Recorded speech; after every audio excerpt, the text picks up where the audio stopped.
University మంచి భవిష్యత్తు కోసం తెలుగు విద్యార్థులు ఇష్టపడే యూనివర్సిటీ. కాల్ 9059052378 9059052379. బిగ్ బ్రేకింగ్ ఇది. యాక్చువల్లీ 25వ తారీఖున పుణే బస్ స్టాప్లో జరిగినటువంటి రేప్ కేసుకి సంబంధించిన బిగ్ అప్డేట్ అంతోంది. 75 గంటల తర్వాత ఇప్పుడు నిందితుడిని అయితే పట్టుకోవడం జరిగింది.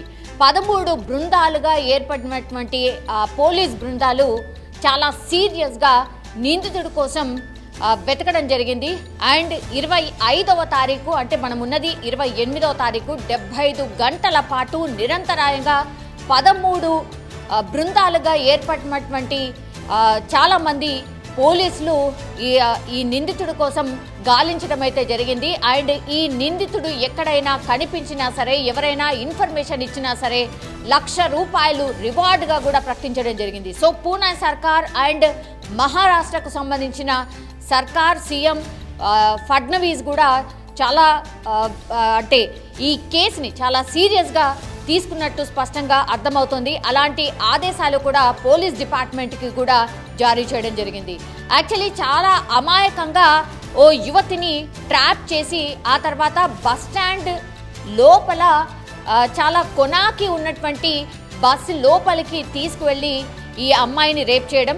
అండ్ కేవలం 26 సంవత్సరాల యువతి అక్క అంటూ ఆమెతో మాట్లాడడం జరిగింది నిందితుడు. ఆ తర్వాత నమ్మించి బస్ స్టేషన్లో ఉన్నటువంటి లాస్ట్ కొనాకు ఉన్నటువంటి బస్సులోకి తీసుకువెళ్ళిన తర్వాత నోట్లో గుడ్డలు కుక్కి ఆమెను రేప్ చేయడం జరిగింది. సో ఇది సంచలనంగా మారినటువంటి కేసు కావడంతో చాలా సీరియస్గా తీసుకోవడం జరిగింది. అండ్ ఇది ఎందుకు ఇంత సీరియస్గా తీసుకోవాల్సి వచ్చింది అని అంటే, యాక్చువల్లీ ఈ బస్ స్టేషన్ అండ్ ఈ రేప్ జరిగినటువంటి ఇన్సిడెంట్కి కేవలం కూతవేటు దూరంలో అంటాం కదా, కేవలం 100 మీటర్ల దూరంలోనే ఈ పుణేకి సంబంధించిన పిఎస్ కూడా ఉండడం, అంటే పోలీస్ స్టేషన్ ఉంది. అయినా సరే కనీస భయం లేకుండా ఈ నిందితుడు ఓ అమ్మాయి పట్ల ఇంత భయంకరంగా ప్రవర్తించడం, ఆ తర్వాత అత్యాచారం చేయడం ఏంటి అనేది కూడా ఈ కేసుని చాలా సీరియస్గా తీసుకోవడం జరిగింది మహారాష్ట్ర సర్కార్. దానికి అనుగుణంగానే పోలీసులకు కూడా ఆదేశాలు అందాయి. యాక్చువల్లీ 25వ తారీఖున బాధితురాలు కేవలం 26 సంవత్సరాలు మాత్రమే. ఆమె తమ ఊరికి వెళ్ళడానికని బస్ స్టాండ్కి వస్తుంది. అప్పుడు ఈ నిందితుడు ఎవరైతే ఉన్నారో మాటలు కలిపి అక్క అంటూ సంబోధించి మీ ఊరికి వెళ్ళే బస్ ఇగో ఇక్కడ ఉంది రండి అంటూ మాటలు కలిపి ఆమెను బస్ స్టాప్లో ఉన్నటువంటి ఆ బస్ స్టేషన్లో ఉన్నటువంటి లాస్ట్ బస్ లోపలికి తీసుకువెళ్ళడం జరిగింది. అయినా ఆ యువతికి కొంత అనుమానం వచ్చి ఈ నిందితుడిని క్వశ్చన్ చేసింది. ఇందులో లైట్లు లేవు, ఏమీ లేవు, అసలు ఎవరు కనిపించట్లేదు ఏంటి అంటే, యాక్చువల్లీ అందరు నిద్రపోయారు, చీకటి పడింది కదా, సో అందుకని ఏం ప్రాబ్లం లేదు, మీరు బస్ ఎక్కండి అనగానే ఆ యువతి బస్ ఎక్కడం, ఆ తర్వాత బస్ డోర్స్ క్లోజ్ చేయడం, ఆ తర్వాత నోట్లో గుడ్డలు కుక్కి పూర్తిగా ఈ నిందితుడు ఆ అమ్మాయి పైన అత్యాచారం చేయడం జరిగింది. దీనికి సంబంధించిన సీసీ ఫుటేజ్ కూడా పూర్తిగా స్వాధీనం చేసుకున్నారు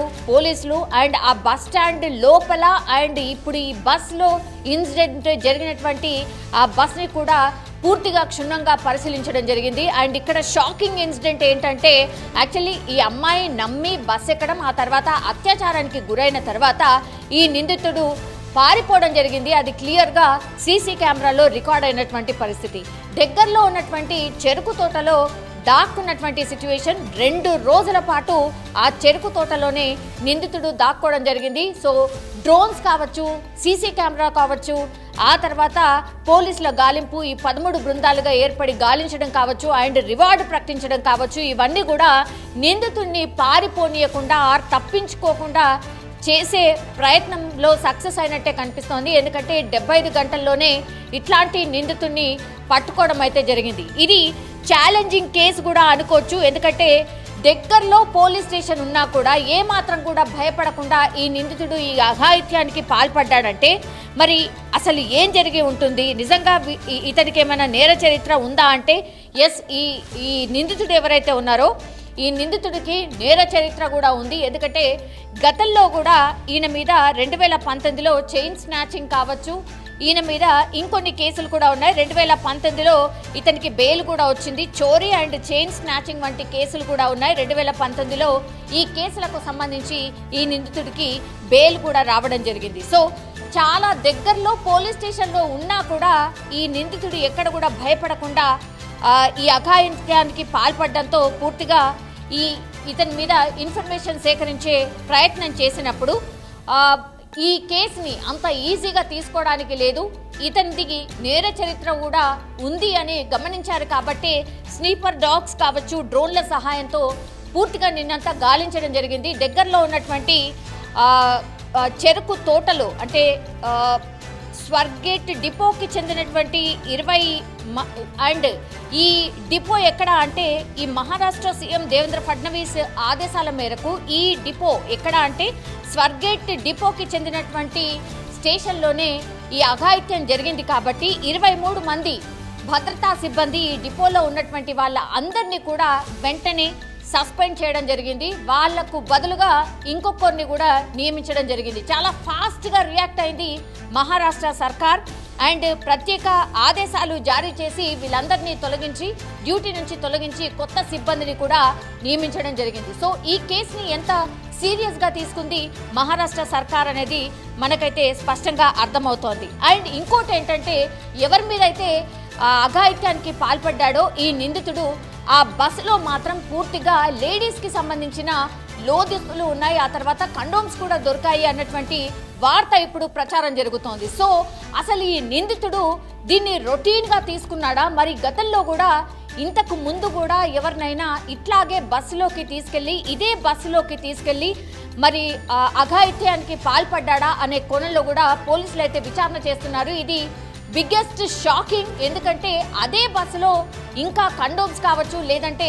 లేడీస్కి సంబంధించిన లోదుస్తులు దొరకాయి కాబట్టి ఆ కోణంలో కూడా ఇప్పుడు ఈ నిందితుడే దీన్ని హ్యాబిట్గా చేసుకొని మరి ఇంకెంతమంది అమాయకులని ఇట్లా అత్యాచారానికి పాల్పడి ఉంటాడు అనే కోణంలో కూడా పోలీసులు అయితే విచారణ చేస్తున్న పరిస్థితి అయితే కనిపిస్తోంది. నిందితుడి పేరు వచ్చేసి దత్తాత్రేయ్ రామ్దాస్ గాడే, ఈయన పేరు వచ్చేసి ఇది అనమాట. సో ఈయన మీద పూర్తిగా 8 కేసులు ఉన్నాయి. ఇప్పుడేమో అటెంప్ట్ ఆఫ్ రేప్ కేసు కూడా ఆయన మీద నమోదు చేయడం జరిగింది. అట్లాగే ఈ బస్సులో ఎక్కడైతే ఈ అమ్మాయి మీద అఘాయిత్యానికి పాల్పడ్డాడో ఆ బస్సులో మిగతా వస్తువులు కూడా దొరకడంతో ఇప్పుడు ఈ కేసే కాకుండా మరి ఈ నిందితుడు గతంలో కూడా ఇంకేమైనా ఇట్లాంటి అత్యాచారాలకి పాల్పడ్డా అనే కోణంలో కూడా ఇప్పుడు పోలీసులు అయితే విచారణ చేస్తున్న పరిస్థితి కనిపిస్తోంది. కానీ చాలా సీరియస్గా తీసుకున్నటువంటి కేసు అనుకోవచ్చు. పుణేలో ఎప్పుడైతే ఈ ఇన్సిడెంట్ జరిగిందో అప్పటి నుంచి కూడా ధర్నాలు, రాస్తారోకోలు అండ్ చాలా పార్టీస్ వచ్చి ధర్నాలు చేయడం జరిగింది. అండ్ నిందితుడిని ఎప్పటిలోపు పట్టుకుంటారు అనేటువంటిది కూడా క్వశ్చన్ చేయడం జరిగింది. దీంతో చాలా సీరియస్గా పోలీస్ డిపార్ట్మెంట్ అండ్ సర్కార్ ఈ కేసుని టేకప్ చేసింది అనుకోవచ్చు. 75 గంటల లోపలనే ఇప్పుడు నిందితుడిని అయితే పట్టుకున్న సిచ్యువేషన్ అయితే కనిపిస్తోంది. ఇది దేశవ్యాప్తంగా సంచలనం క్రియేట్ చేసినటువంటి కేసు కావడంతో ఇప్పుడు 75 గంటల తర్వాత నిందితుడిని అయితే పోలీసులు పట్టుకున్నారు. దీంతో కొంత ఊపిరైతే పీల్చుకున్న పరిస్థితి కనిపిస్తోంది. కానీ ఇంకా ఇతను గతంలో కూడా ఏమైనా ఇట్లాంటి ఇన్సిడెంట్స్కి పాల్పడ్డా?